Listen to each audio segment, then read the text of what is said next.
Rappelons l'un des présupposés de la PNL. Nous comprenons toujours mieux ce qui nous est familier. En effet, vous trouverez toujours plus agréable et sympathique les personnes qui n'exigent pas de gros efforts pour établir le contact. Voici quelques astuces pour entrer facilement en relation. La première astuce est la distance conversationnelle. Au-delà des distances interindividuelles liées à la culture, il existe des différences entre les individus. Les personnes visuelles ont plutôt tendance à avoir une grande distance conversationnelle afin de pouvoir imager leur discours par leurs gestes. Les kinesthésiques ont plutôt une distance conversationnelle courte afin de pouvoir toucher leurs interlocuteurs. Tandis que les auditifs se placent à côté de leurs interlocuteurs et leur distance conversationnelle n'est pas significative. Un commercial qui a généralement un contact facile avec ses interlocuteurs, médecins, n'arrive pas à mettre à l'aise un de ses clients récurrents. Lorsqu'il arrive, il s'installe et déploie sur le bureau de son interlocuteur ses documents, classeurs, dépliants, afin de lui montrer de près pour qu'il puisse les examiner à tout loisir. En faisant cela, ce commercial se penche en avant pour commenter. En réponse, le client recule et se terre dans son fauteuil le plus loin possible du bureau. On voit bien que le commercial a dépassé la limite conversationnelle de son interlocuteur.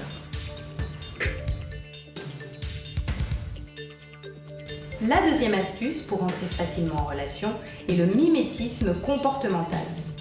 Dès que vous avez fixé la distance conversationnelle avec votre interlocuteur, vous pouvez refléter ses gestes et sa posture. Par exemple, si votre interlocuteur est plutôt décontracté et que vous demeurez en posture guindée, vous aurez du mal à rester en contact.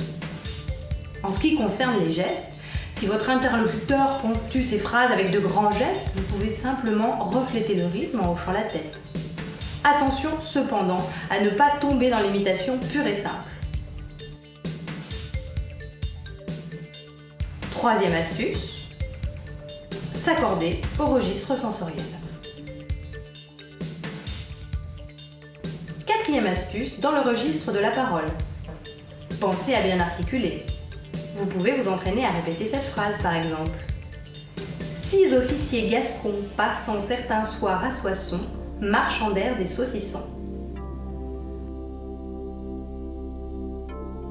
On peut également utiliser les silences. Un silence inférieur à 3 secondes signifie que je rythme ma phrase. Je vais repartir.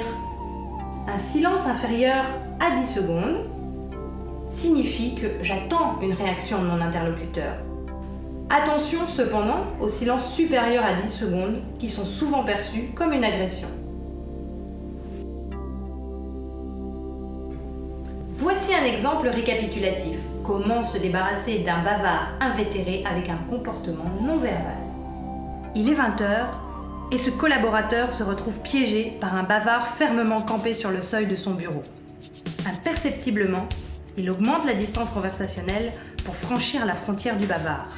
Calamité, ça n'a pas marché. Le bavard s'est rapproché, mais le collaborateur a décidé de contre-attaquer. Cette fois, il raccourcit la distance conversationnelle. Si tout a bien marché, le bavard devrait sortir et vite, il faut se mettre à l'abri en fermant la porte. Ah! Il joue le coup de l'inspecteur Colombo et repasse la tête. Il faut sortir l'arme secrète. Par exemple, rompre le contact visuel et installer un silence. Vous avez maintenant les clés d'une bonne communication. Alors, bonne observation! Et n'oubliez pas que vos interlocuteurs interprètent votre communication à travers votre comportement.